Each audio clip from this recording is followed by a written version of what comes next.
ॐ भूर्भुवः स्वः तत्सवितुर्वरेण्यं भर्गो देवस्य धीमहि धियो यो नः प्रचोदयात् ॐ शान्ति शान्ति शान्ति Om Sai Ram, dear brothers and sisters, Sai Bhaktas.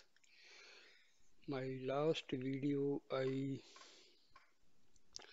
stopped at the earning God's love. The Lord said in the Gita, develop steady and unwavering devotion for me and you will become very dear to me. Now I will start this video. Baba's discourse start like this. Embodiments of love. In the world, you can earn money, you can gain wealth and property, you can attain honor and prestige, you can gain position and power. All these are rewards you can attain from your worldly endeavors. But the Lord declared in the Gita that these are but temporary fruits. They are transient and have no lasting value. The only thing that you can attain through your life here on earth that is of real value that remains with you permanently and eternally is the love of God. This divine love is extraordinary. No price can ever be set upon it. It is a treasure that is valuable beyond all measure. You must make every effort to discover the means for acquiring this precious love of God. The love of God.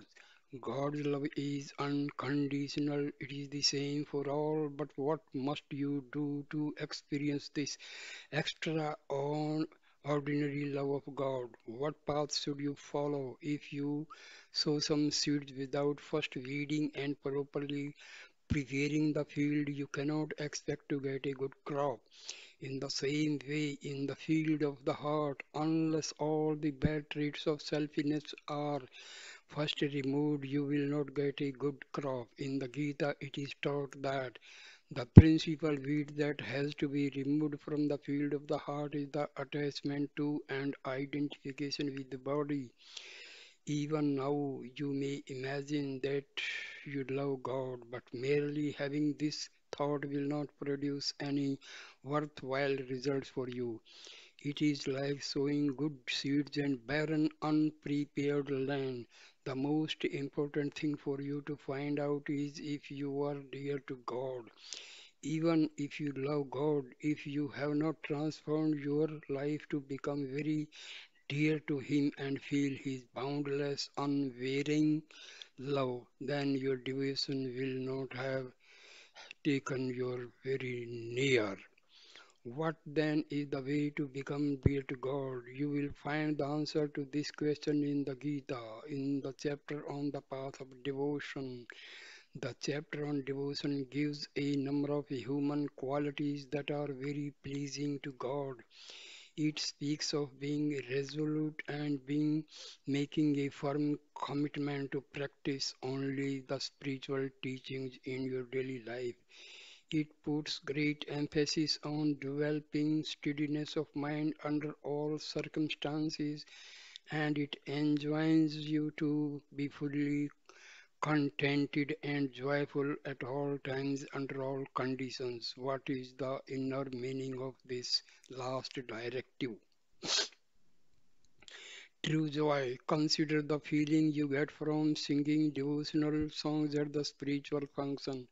If a song is being sung that is not very familiar to you or whose melody is not especially pleasing to your ear, or if you are not drawn to the particular aspect of the divinity to which it is being sung, you might find that you have very little real feeling toward the song. You merely follow the song perfunctorily with your lips. What a great difference between that and a song which you love, which comes from the very core of your heart. emerging freely, spontaneously with a great deal of joy, fi- filling you with rapture and devotion for God. In the same way, there is a vast difference between the temporary joys you derive from this apparent world and its transitory objects and phenomena, and the true joy that emerges from the depths of your heart. The latter joy is totally different from the temporary satisfaction you get from worldly things. This deep joy coming from the heart is associated with the truth.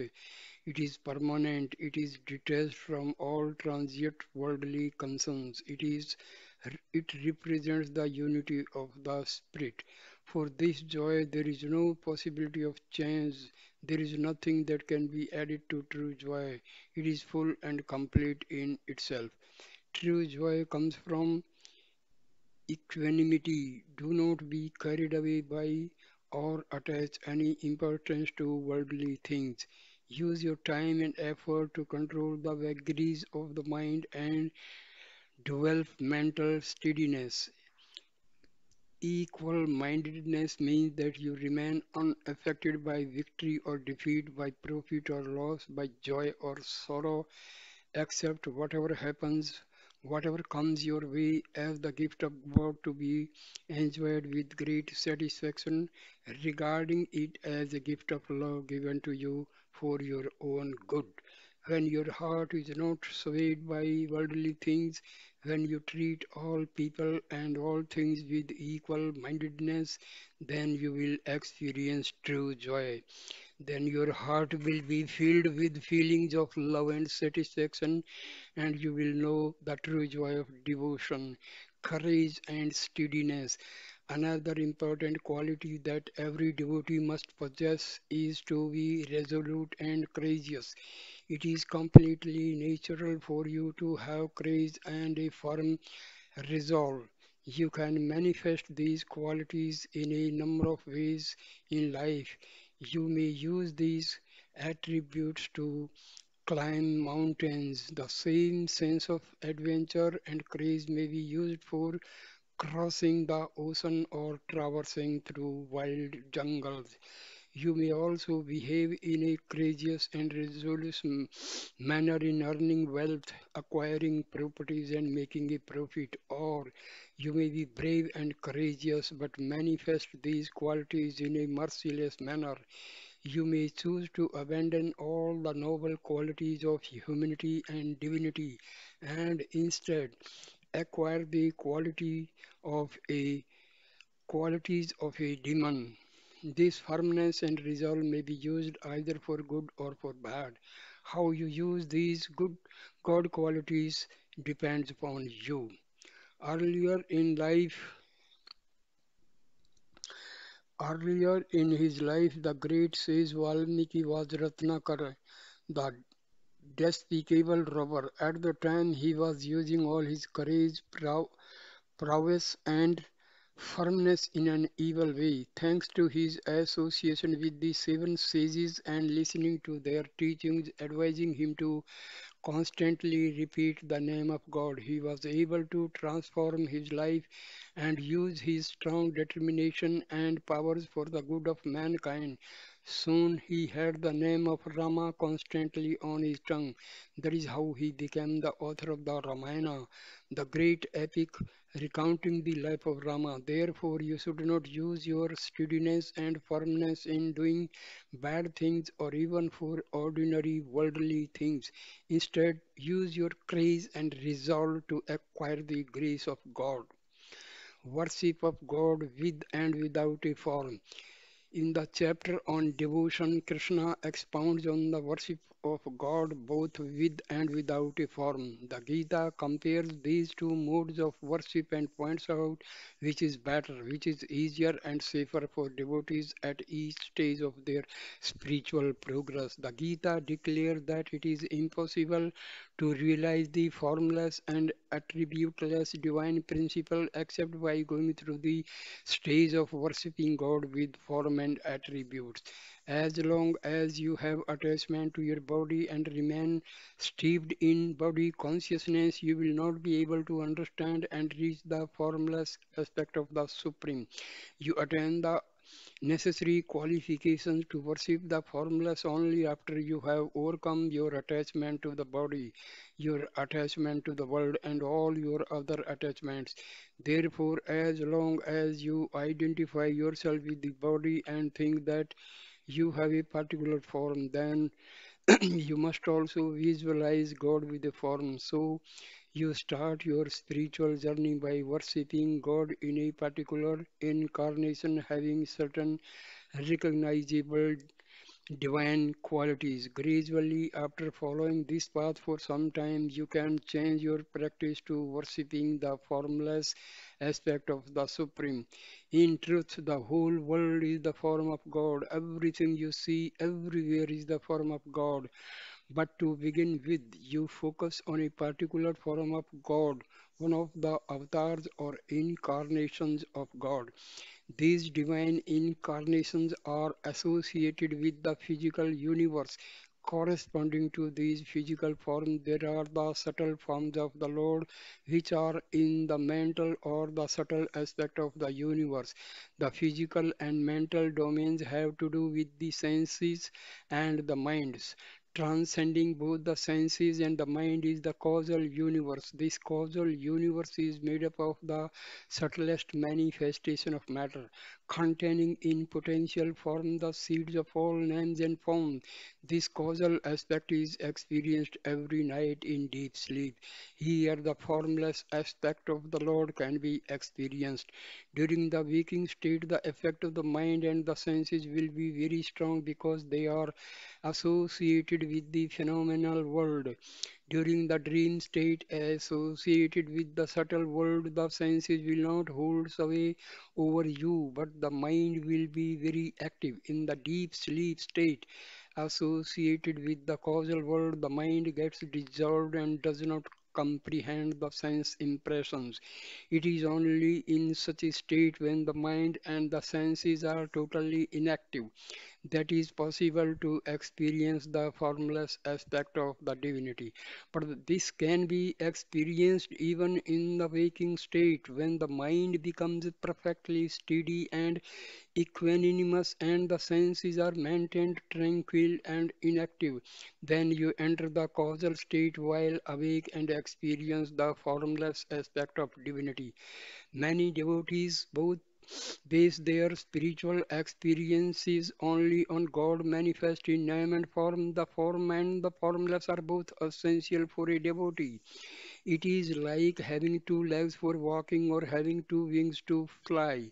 To reach the final spiritual goal, you must have the two legs of form and formless, putting one in front of the other, with the one leg representing form taking its spot from the other, which is the formless. It is important to realize that the manifestation of the Lord with form is only transient, whereas the formless aspect of the divinity is permanent.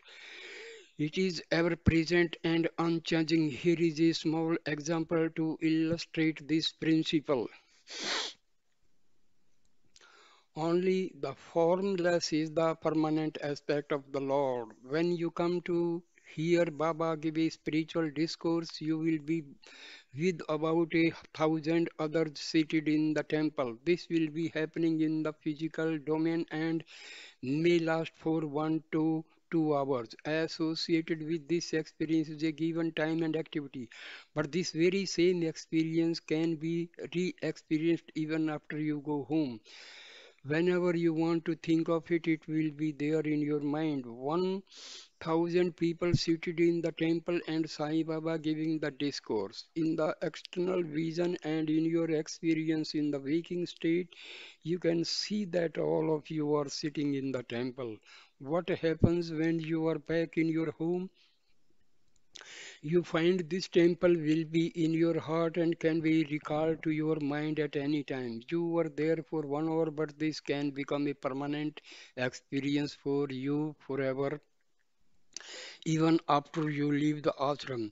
Having initially had the physical experience in the phenomenal world, it becomes a permanent record in the subtle universe of the mind, which can then be recalled at some later time. As you repeatedly recollect this experience and ruminate on Baba's teachings, its message becomes permanently embedded in your heart without first having had the actual experience in the hall, there would have been no permanent impression in your heart, which you could later re experience in your mind. Once the impression has been made in the mind, there is no need for actually being physically present in the temple or seeing Baba's physical form. In the same way, once you have experienced God in form, you will certainly be able to get the experience of the formless God later on. The form is momentary, whereas the formless is eternal.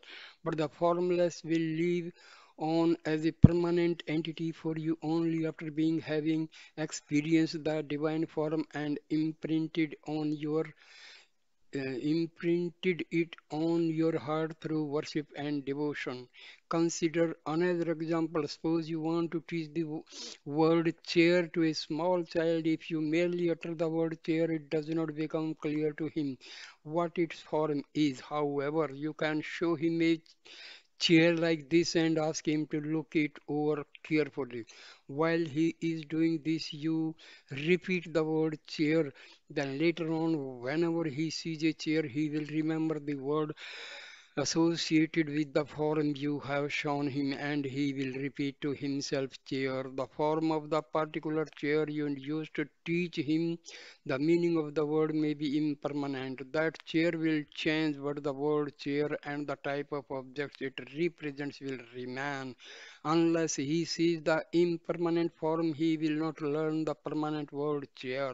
The permanent element is understood through the impermanent one. Therefore, though divinity is formless, you first have to associate it with a particular form to understand it.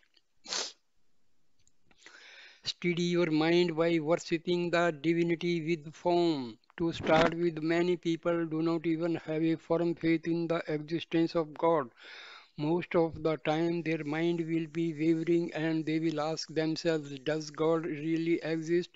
Is it really true that there is a God? An iron resolve is most essential to cultivate constant faith in God. You can travel from an unsteady mind to a steady mind with firm faith only through the process of worshipping the divinity with form. Consider one more small example. Here is a pillow stuffed with loose cotton. What covers this pillow? A piece of cloth. What is the content of this cloth? Cotton. So externally you have a piece of cloth and internally there is the cotton. But in fact the internal and the external are both cotton. The formless cotton has taken the form of thread and this thread has become cloth and this cloth is covering the formless cotton. Cloth is form and raw cotton is formless. From the formless to the form and then from the form to the formless. These are the transformations that make up divinity. To have a pillow, you cannot use the formless cotton alone.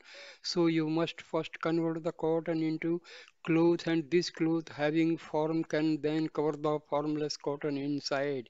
In the same way, the divinity in the form and in its formless aspect are exactly the same. Both are essential through the impermanent form you become aware of the permanent formless while you still identify yourself in the terms of body consciousness and feel that who you are is related to your body. It will be impossible for you to give up the aspect of form. As your mind becomes steady, rooted in faith, and you move beyond body consciousness, you will be able to experience the permanent formless aspect of divinity. Worshipping the formless God in your heart. Traditionally, in the worship of the God with form, you may become engaged in many types of ritual worship. You may offer flowers to the Lord. You may bathe bathe his statue with holy water. You may burn incense or use forms of worship. These will give you some satisfaction. Worshipping the Lord's form externally with various sacred articles yield satisfaction. But once you establish God inside your heart, then you will worship Him through the flowers of your heart. After body consciousness and the delusion associated with it is destroyed, then the divinity that you previously worshipped externally in the form with the flowers and various articles of external worship will now become established in its formless aspect in the depths of your heart, and you will want to worship it with the sweet flowers of your feelings. This will bring true unchanging joy. As long as you are worshipping the Lord with form, you will use physical flowers such as roses, marigolds, and jasmine. These are all impermanent, and the body which performs this worship is also impermanent. But if you want to worship the formless God in your heart, then the flowers are different. Those flowers will be permanent. Those flowers are the noble qualities that you develop in your heart and offer to the Lord. They are the flowers of non-violence, of sense restraint, of truth, the patience and forbearance, of perseverance, of love and compassion, of charity and sacrifice. All these flowers are meant for inner worship. To elevate yourself to the worship of the formless principle, you will have to develop these flowers of the heart and use them in your worship. Then you will experience the ineffable and unchanging joy of the Spirit and enter the path that takes you home to your divine source, inner peace and contentment. In the 12th chapter of the Gita, Krishna taught the essential characteristics that a true devotee should possess. These are the qualities which you have to develop if you want to be loved by God. To begin with, if you want to be a devotee of God, you have to develop inner peace and a firm resolve. You should always be contented. You should never give room to worry and allow any pain to enter and disturb your heart. The great devotional scripture called the Bhagavatam gives the example of Prahlada as the ideal devotee who possessed all these qualities. When the demons were troubling Prahlada, who himself was the son of the Lord of the demons, Prahlada never allowed any pain to trouble his heart, no matter what trials and difficulties he was passing through.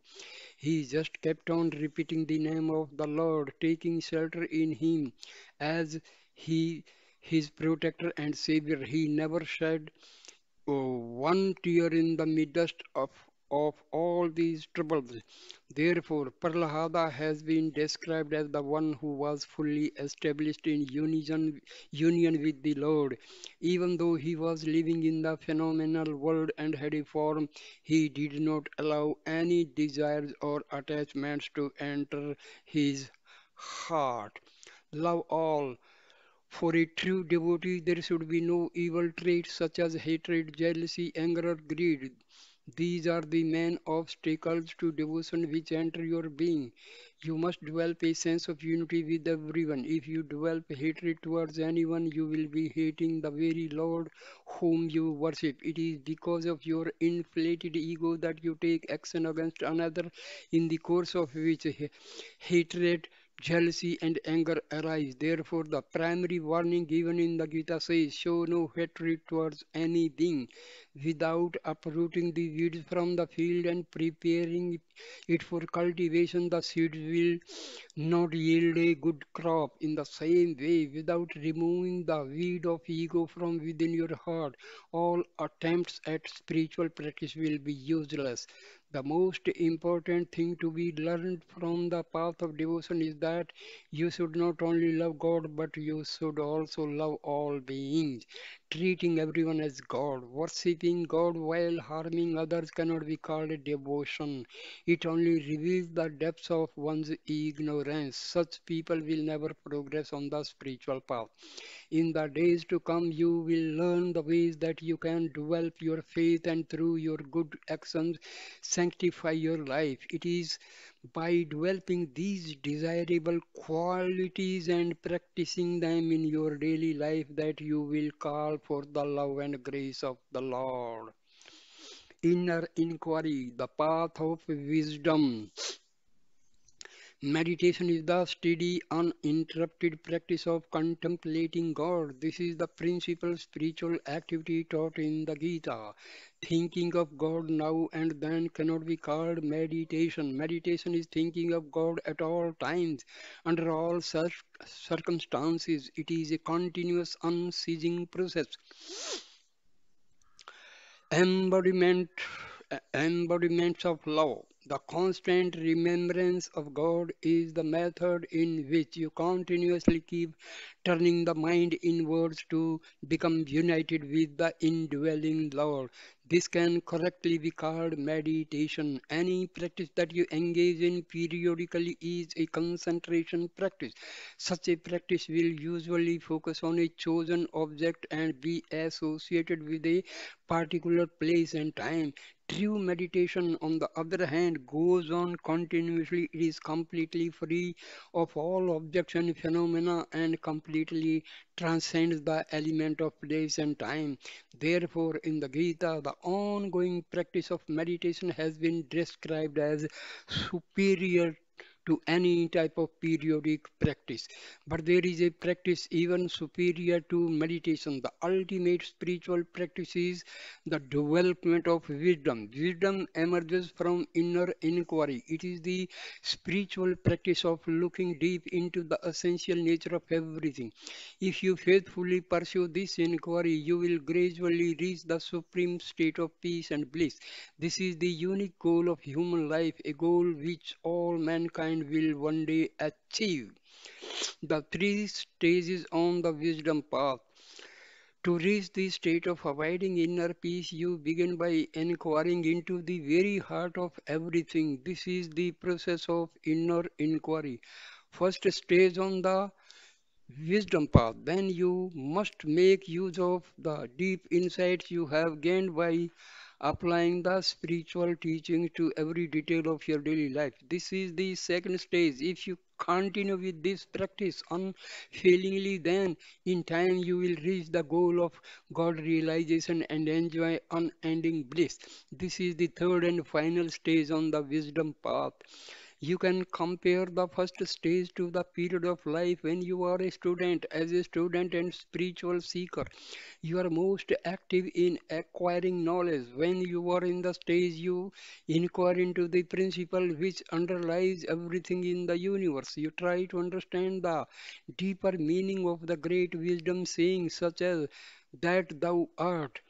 Here, that refers to the eternal divine principle we call God, and thou refers to the immortal life, self, which is the one true reality of everyone. In this first stage, you try to understand this saying, which states that the highest self and God are one and the same, and you look for this oneness in the core of everything.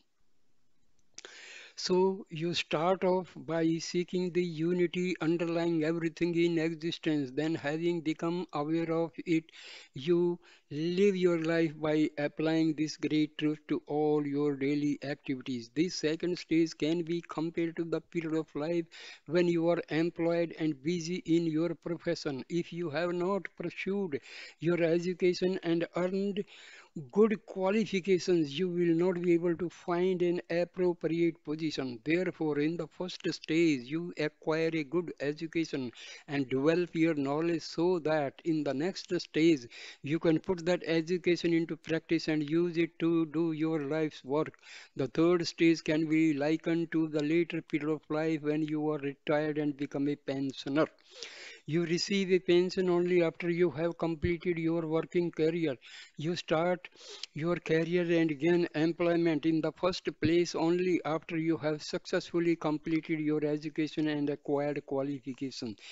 There are the three stages in your path during through life. Namely, first is the stage when you are a student, then there is the stage when you are a professional, and lastly, there is the stage when you are a pensioner. Similarly, on the path of wisdom, you start as a seeker, then you become a practitioner, and finally, you become a wise, illumined man. In this final stage, you enjoy a complete peace of mind and realize the unity of all the creation. To permanently acquire peace of mind and the state of unending inner joy, you first have to enter into the stage of inquiry and give up all attachments to the world. These days, so called spiritual seekers are first entering into the stage of attachment and later they try to enter the stage of inner inquiry. They call each other brother and sister and aspire to practice unity, which at the same time taking on new worldly attachments. At best, they can only be described as part-time devotees. The Gita does not condone such part-time devotion. The Gita teaches complete surrender by offering oneself and everything one has to God. God is the master of time. In order to experience the principle of complete surrender, you need to become aware of time and how it exercises total power over all that is changing, and yet how it is utterly powerless over the unchanging divinity, which is its master. God is not subject to time. He not only is not under the spell of time, but he keeps time under his control. The one who is bound by time is man. The one who transcends time is God. The one who is mortal is man. The one who is immortal is God. Only when you take shelter in divinity will you be able to transcend this element of time. Time consumes man, whereas God consumes time itself. It is time which is responsible for man's progress or man's decline, for the promotion of his good or his fall into evil, for his earning merit or storing demerit. Therefore, in the ancient scriptures, we find this prayer: O God, you are the very embodiment of time. Please help me to sanctify my life and spend all my time in remembrance of you so that I may safely reach your lotus feet. The entire world is inextricably enmeshed in the grip of time. It is not possible to fight against this element of time. Time does not wait for anyone. You are bound by time. Time is not bound by you. Time can be compared to a great flowing river. All living beings are washed away by this flow of time. If you are washed away by a flood, you cannot take protection and shelter in someone or something which is also being washed away. You, as well as the people and objects in which you try to find security, are all being washed away by the flood of time. If you seek to gain protection from something that is itself being washed away, it is like a blind person following another blind person. In the end, they both get lost. But if you were to be helped by someone who is standing securely on the bank, you would surely be saved. The one on the bank who is not caught up in the flood of time is God. If you take refuge in God, you will be able to free yourself from all the troubles and problems associated with time. God has proclaimed the principle of surrender and emphasized its importance by telling man, "O man, you are being washed away by the flood of time. The only one who can shelter you is myself. Take refuge in me, and I will save you." When you obey this divine command and offer yourself, your wealth, your property, your entire family at the Lord's feet and surrender yourself completely, then you will surely be saved. The veil of illusion. At first, it is difficult to experience this principle of surrender because there is a very big veil between you and God. Due to this veil, you are easily subject to doubt and confusion, and then you feel yourself unable to surrender completely. This will is illusion. What is the meaning of illusion? Illusion refers to that which does not exist. When you are under the spell of illusion, you imagine that which does not really exist to exist, and you imagine that which really exists to not exist. What never changes really exist and is true. What changes does not really exist and is not true. The one thing which always exists, which is true and unchanging, is God, the one without a second. The world then thought to be devoid of God, which we seen as constantly changing. Since it is changing, it cannot be true and therefore cannot really exist. But in this, you are not seeing the world correctly. When you are under the spell of illusion, you see the world as separate from God. You do not see the divinity as the principle underlying everything in the world, and as a result, you become afraid and find it impossible to surrender yourself completely. It is like seeing a rope and thinking that it is a snake, but there is no snake there at all. You are subjected to fear and tension by imagining that there is a snake where there really is no snake at all. What is the reason for this fear? Imagining things which really do not exist as existing is the cause of fear. This feeling is responsible for all your troubles. If you were to see all this in your awareness, you would find that there is only a rope. There is no snake. Then you would have no fear whatsoever. You would not be afraid to reach out to it, to hold it and to play with it, because you would really that all there is only a rope. You are subject to many sorrows because you forget the fact that the entire world is the embodiment of God. It is not just the world as you think it is. You see the world only from the phenomenal point of view. You are not looking at it through the eyes of inquiry. If you were to look at the world correctly, you would realize that it is a stream of continuous change. This ongoing, uninterrupted flow of change is the basic characteristics of the phenomenal world. But within and governing that flow of change is the one divine principle which is forever unchanging.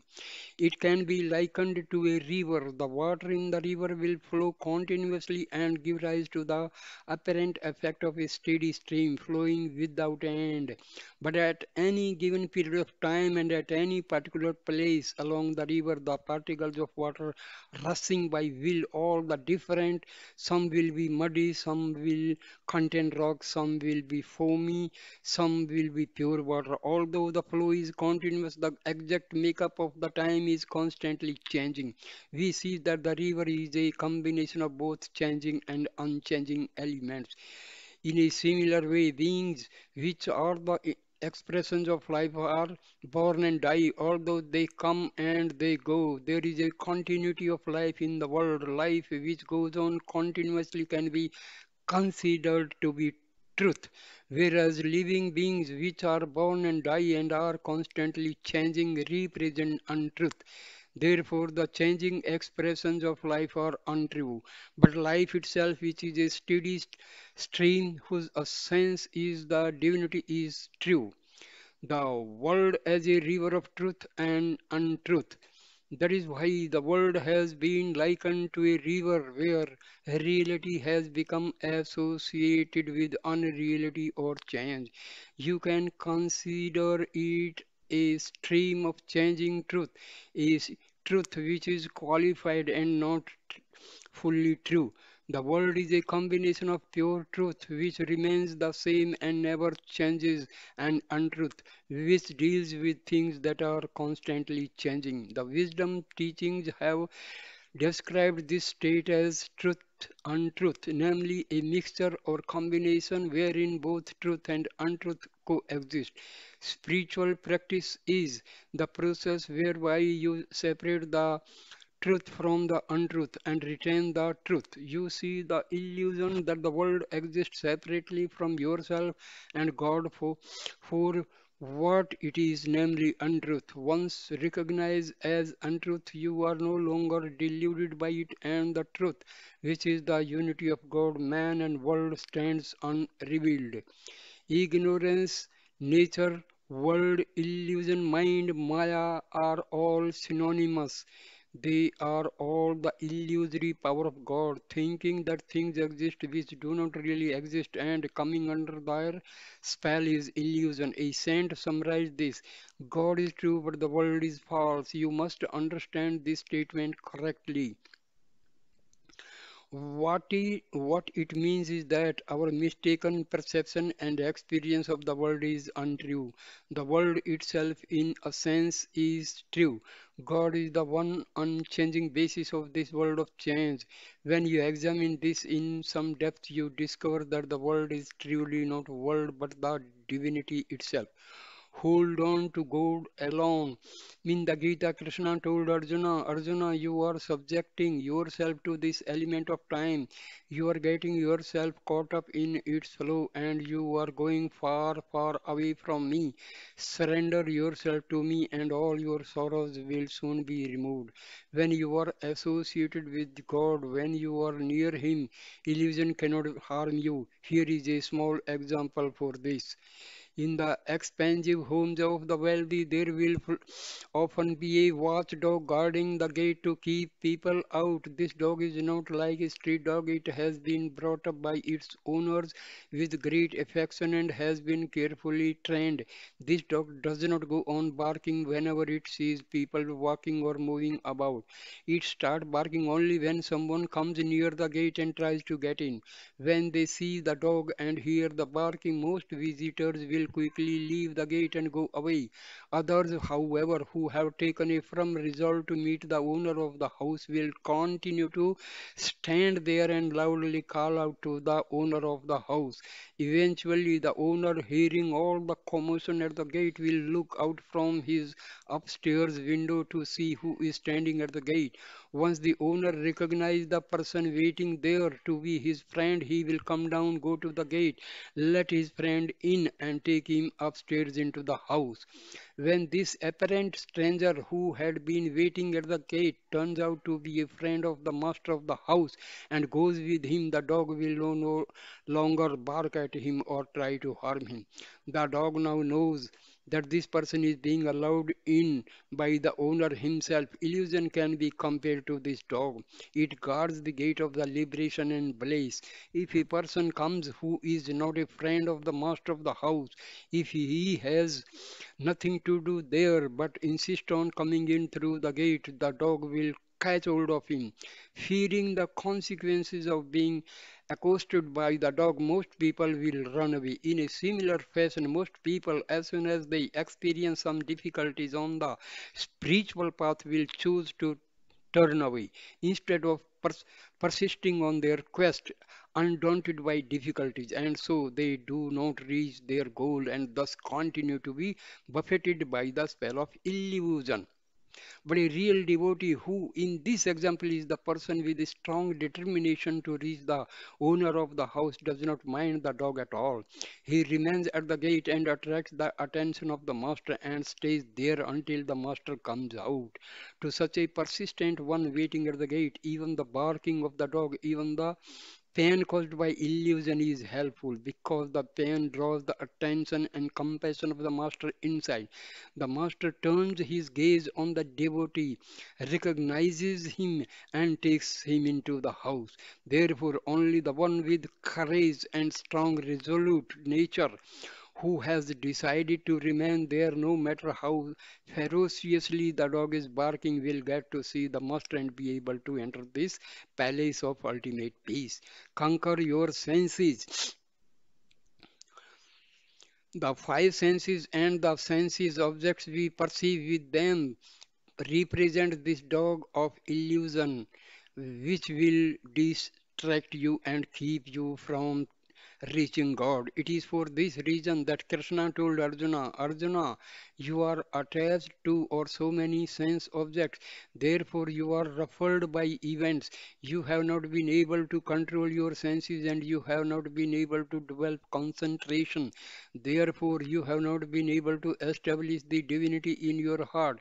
Continue to cultivate your practice of constantly turning your mind back to God dwelling in your heart. Then you will gain concentration of mind. Only when you have concentration of mind will you be able to fully surrender to God at all times and in all places. Always think of God. Whatever work you are doing, think of God. Remember God with love. Remember God with faith. Even when you are waging a war, think first of God, then fight. This is not an ordinary war. This fight you are now becoming involved in is not like a quarrel between you and some other individuals. What you are fighting most of all is your own weakness, your bad habits, all your limitations and frailties. With warm thoughts of love for the divinity dwelling in your heart, wage this inner war and win. Remember, you are not just fighting a war against others, you are fighting your own inner sense organs. So do not quit until you have achieved victory, until you have conquered your senses and fully mastered them. In an early age, Prahlada also spoke of this inner fight to his father, the powerful demon king. He said, Father, you have won many wars and have gained lordship over numerous worlds, but you have not been able to win a victory over your own senses. By winning all the worlds outside, you have become a powerful king, but only when you can control your own senses will you be king of the whole universe. If you keep being defeated by your own inner senses, how can you ever win a lasting victory against your enemies outside? When you win over your inner enemies, you can easily win over the external ones also. When when is this possible? Only when you surrender yourself completely to the divinity, you say, my objects, myself, my people. As long as you have such feelings, it will not be possible for you to surrender. These are all attachments associated with the physical realm. You will have to gain mastery over not only the physical but over the mental realm as well. Finally, you will have to gain entry into the spiritual realm. Once you have faith, fully surrender yourself and enter the spiritual realm, everything will be taken care of automatically and you will no longer be bothered by any burdens and cares. Give your burden to God. When you take a train journey, upon reaching the railway station, you have to transport your luggage via a porter or by one means or another. If there is no one to help you, you have to carry the luggage yourself. But once you enter the train, you can put the luggage down anywhere you like. Then you can relax and there is no further bother with the luggage. The train will carry you and your luggage nevertheless. There are some fools who will sit in the train and carry their luggage on their heads. Those are the ones who have been blessed with God's grace but still doubt and continue to follow their own independent will. They have not surrendered fully. Once you surrender yourself fully to the Lord and offer everything to that that is to be done as well as when it is to be done and how it is to be done at the Lord's feet. He will take care of everything. To achieve this level of surrender, there can be no trace of ego left. There should be no sense of yourself remaining. This has been shown in a particular clear manner in the Ramayana by Lakshmana, the brother of Rama. Let us pick up the story when Rama, Sita, and Lakshmana, during their exile in the forest, were moving through a mountainous area. As is the Lord's nature, he always loves to carry on some playful sport. He is the perfect actor. He never has any sorrow or pain whatsoever, but sometimes he will act as though he has these feelings. Whenever God comes down in human form, he acts this way in order to conduct himself in a natural way as man.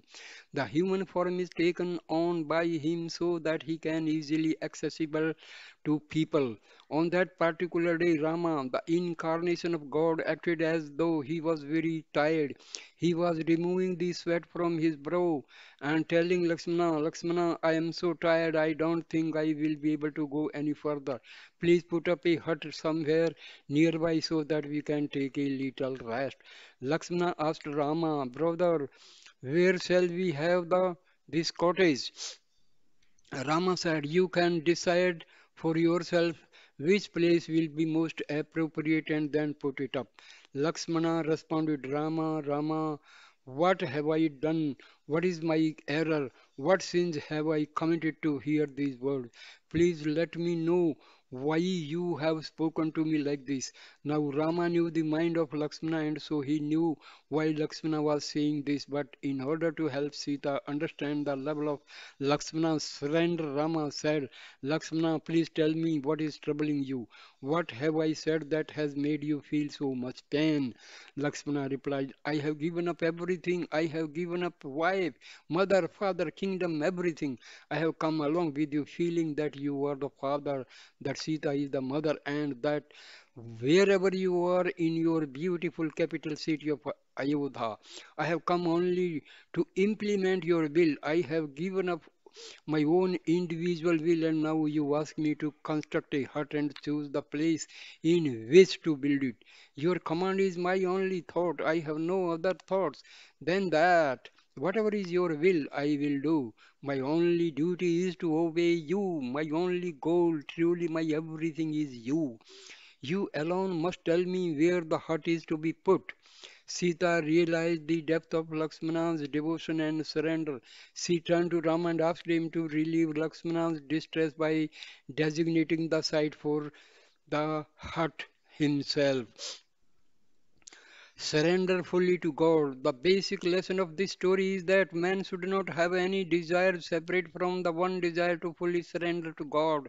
Everything belongs to God and only to God. Surrender means implicity im- implicitly following the commands given to you by the Lord, whose directions will be clearly heard when He is enshrined in your heart.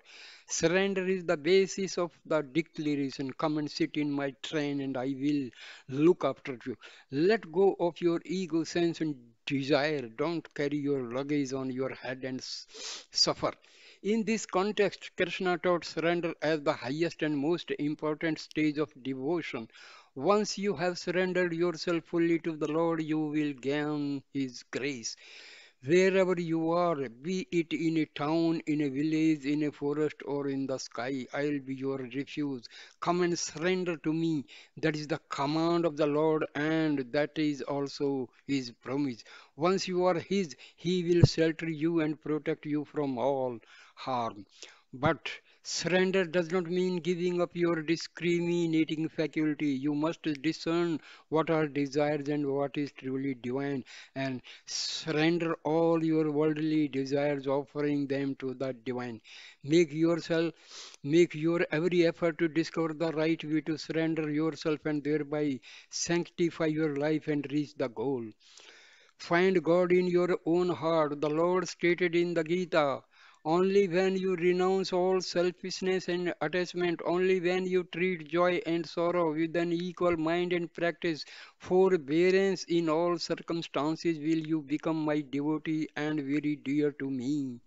Embodiments of love, to have an equal mind, to be free of attachments and concern for yourself and your family is difficult for ordinary spiritual seekers, particularly for householders. Such equanimity of mind and detachment is almost impossible. They are able to worship God through the various types of spiritual practices which have been prescribed in the scriptures. But for them to destroy their ego and remove all sense of I-ness and my-ness would be very difficult. What is this so? Why is that so? It is difficult to eliminate the ego as long as you differentiate your own will from the command and will of the Lord. You have doubts and are unable to surrender because you see others and the world as separate from God. It is only when you recognize that God is dwelling in all people everywhere in the form of an ever luminous light shining in the temple of their hearts that you will be able to eliminate your egoism and surrender fully to God. Once you recognize the all pervasive unity of the Lord, you will have no difficulty following Him. Know that the self effulgent flame of God's presence, which resides in all people, also resides in you. The one who protects all people is an integral part of your own form. The indwelling God. From time immemorial, the inquiry has been going on whether or not God exists. Once you have convinced yourself that He exists, the next step is to find the way to reach Him. Just as was true in ancient times, this problem of how and where to find God has become a perplexing question for mankind today. To solve this problem, numerous sages made a determined effort to use all their skills and penance to find the solution. These sages revealed where they searched and how they came to know about the existence of the effulgent Lord. They declared to the world at large, O citizens, we have been able to perceive the transcendental principle which exists beyond this visible and created world. It will not be found in the external world or in outer space, but only within your own inner self. It is there in your inner vision, within your soul, in the sacred heart, inside your deepest self. It is there that the blissful Lord resides. This was their great discovery that God dwells within the body itself. God is the imperishable one who lies within the imperishable body. The body is inert, it does not know itself. In the Gita, God has been called the knower of the body and the one who gives consciousness to the body. To penetrate through the veils of ignorance that hide your truth, you must make a determined effort to discover the immortal Lord residing resp- resplendently in your mortal body. Not only must you find the Lord installed in your own heart and the bodies of other creatures, but you must also find Him installed in every object, in everything. He is the indweller of all the five elements space, air, fire, water, and earth. He is the very basis of creation. To find a diamond, you must dig deep within the earth. You will not find it hanging outside on a tree. In the same way, you will not find this most valuable diamond, which is the Lord, lying around somewhere outside, easily visible at all. With the help of the teachings of great souls, you will have to make the effort to find God within. The body is not an ordinary thing, it is the temple of God. It is a chariot which carries the Lord. In the world, you can be thought of as a grand village. The Lord is being taken in procession everywhere in this chariot called the body. Within the body is pure consciousness. Since the body is the temple of the Lord, it is not proper to be indifferent towards it, to neglect it, or to use it in inappropriate or unrighteous manner. The body must be used only to perform activities which are sacred and selfless. You must take good care of the body and sanctify it by using it to do holy tasks. The body is inert, no doubt, but within it lives the principle which is pure consciousness. This body may be compared to a boat which will help you cross the ocean of worldly existence. This body was not so easily obtained by you because of innumerable merits and numerous births in other forms. You have been able to obtain this human body. To use it improperly is to waste all the merits you have earned in all those countless lives. It is your extraordinary good fortune to have been able to get this birth as a human being. Therefore, this sacred boat which can take you to your destination has to be used very carefully so that you can cross the ocean of worldly existence safely. In this ocean, there are terrible crocodiles and all kinds of terrifying creatures which are very harmful to you. These menacing crocodiles are the six inner enemies of man in the form of lust, anger, greed, attachment, pride, and jealousy. They inhabit this unfathomable ocean of worldly existence at every level. The water of this ocean of world existence, which supports all these horrendous creatures, is made up of a mixture of opposites like joy and grief, attraction and repulsion. When you are in this ocean of life, it is very difficult to say when you will obtain happiness and when you will suffer pain. When you are beast with so many crocodiles, when you are beset with so many crocodiles, the very best means for completing this journey safely is to see the unity in everything. You have to firmly believe that the divine principle, the Godhead in the form of the self-effulgent flame, resides in everything and in everything. Once you recognize the presence of God dwelling in everyone, once the unity is recognized in all this apparent diversity, then you will no longer be able to hate anyone. That's why in the Gita, injunction show no hatred towards any being is given first place. The various acts of ritual worship, such as singing devotional songs and repeating the holy name, which at one time may have seemed so important to you, will seem very small in comparison. Once you recognize this principle of God dwelling in every heart, it is only when you are ignorant of this great truth that you consider the various devotional practices as a permanent in your spiritual life. However, until you have mastered the art of swimming through, there is a need to use various flotation aids for sport. Once you have learned to swim, these aids will no longer be necessary. In the same way, all the various ritual practices are necessary until you truly understand the meaning of the Gita. Once you have comprehended the sweet essence of the Gita, all these rituals will appear quite trivial. See God in everything.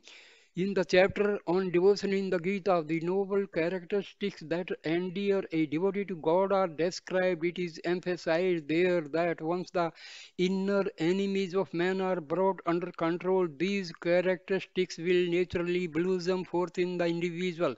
Can this ever be done? Easily, yes. These six enemies can be readily conquered once you recognize the truth that the one God resides in all of the five elements everywhere, and that it is He who activates all being. Before you recognize this and experience it, you will not realize true satisfaction in anything you undertake.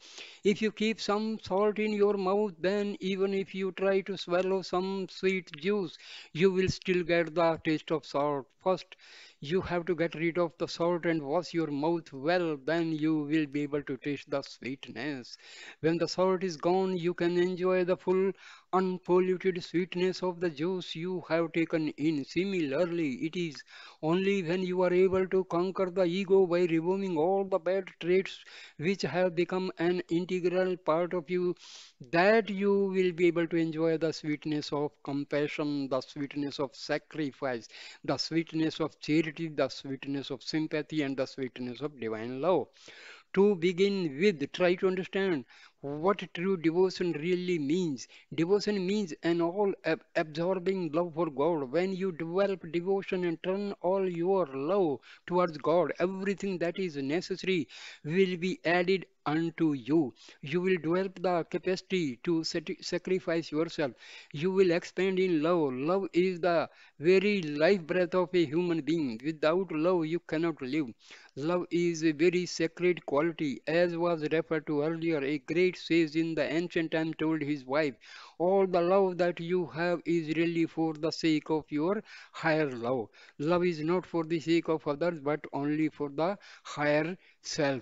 But all too frequently, through delusion, this sacred love for the Atma, the one self, is diverted towards the body. Everywhere in the world, we find this disease of identification with the body. The diseases of mankind. Many of the enjoyments you experience in life are really just the relief you feel when you temporarily soothe the pains of a disease you are suffering. For example, you think that taking food is an enjoyment, but it is really only in medicine. Food is the medicine for the disease of hunger. When you give the medicine, the disease is temporarily forgotten. You cook many varieties of delicious food and consider the taste of these prepared dishes to be most enjoyable, but that is not the real purpose for which you take food. As you know, medicines are sometimes given in the form of a mixture which contains some sweetener to make it more palatable.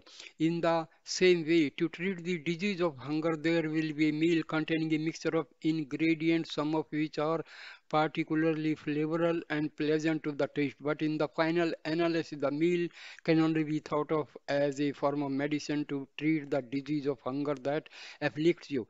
After you have eaten, the symptoms of the disease disappear. Similarly, when you take some cool water, the symptoms of the disease of thirst disappear.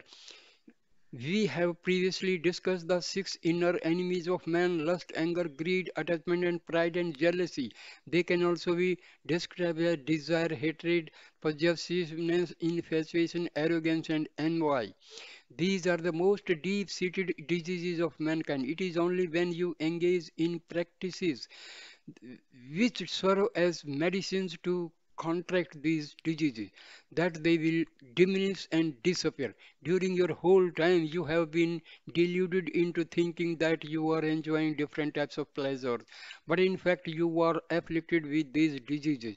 Until you recognize that the resident of the body is God, you will continue to be burdened by these diseases and the sufferings they bring. Seek the Lord inside your own body. All spiritual practices can only be done with the help of the body. All the education that you have acquired has been obtained by means of the body. The magnificence and extraordinary characteristics of God have been learned through the facility of the body. Taking the body as the basis, you have to make an all-out effort to see the Lord inside it. Do not keep thinking that God resides somewhere in another world. He actually is present in the body itself. Sin does not exist in some distant world as far away. It depends upon the actions that you perform with your body. Both your merit and demerit are the result of the actions you perform with the help of your body. You have to make an incessant search, a serious attempt to find God inside your own body. Only when you knock at the door will the master inside open it. Even your own mother will serve you food only when you ask for her for it. Therefore, you will have to ask and go on asking, knock on the door and go on knocking, search and go on searching, seek and go on seeking. If you search for God within you with all earnestness, you will surely be able to find Him. If you go to a room where a great number of articles are stored, it is only if you search carefully that you will be able to find the particular article for which you are looking. Without searching, you will never find the article you want. Therefore, it is said, seek, seek, and it shall be found. Knock, knock, and the doors will be opened. Perhaps you feel that you have already been knocking at the door for a long time and it has not opened for you. But find out if you have been knocking at the right door. Are you knocking at the door of liberation or are you knocking at the door of attachment?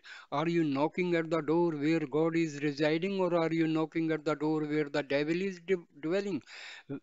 Whom you are approaching, in whom you are taking shelter? Are you asking the most merciful one, the one who comes in human form and holds out his own life as an example? And are you asking the mother of the universe?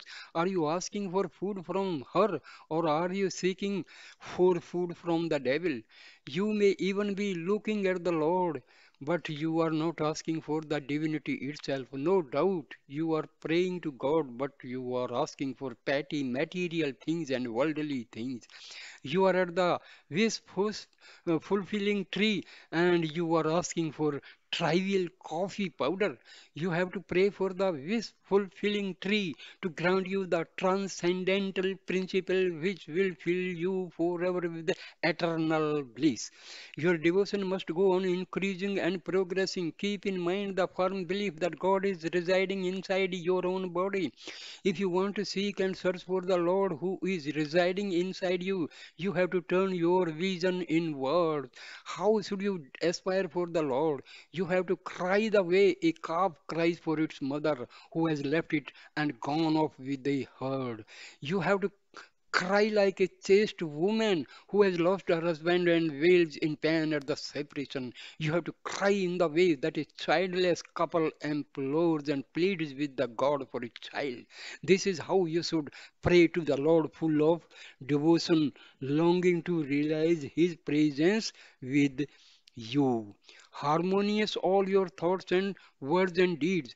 But today, most of your prayers are filled with pompous words devoid of feeling. Inside the mind, there is one thing, on your lips, there is something else. It is only when you synchronize the thoughts in your mind with the words in your mouth, what your words can turn into prayer and become effective. Then you must put your prayers into practice. When your activities in daily life are coordinated with your thoughts and words, then your prayers can become worship. And when you achieve full unity in thought, word, and action, then you become a great soul. You have to examine yourself to see whether you are following this path of harmony in thought and word and deed. When you examine yourself honestly, you may find that most of the time these three, thought, word, and deed, will be going off in three different directions without any unity between them. When thoughts are different, words are different, and actions are different, you have the characteristics of a demon, not of a saint. Such disharmony will not benefit you nor endear you to the Lord. Thank you, my son, brother and sister, for patiently watching and hearing this video. Thank you so much. Jai Sai Ram. Thank you. Thank you. Please like, comment, and share the video and subscribe my channel. Om Sai Ram. Om.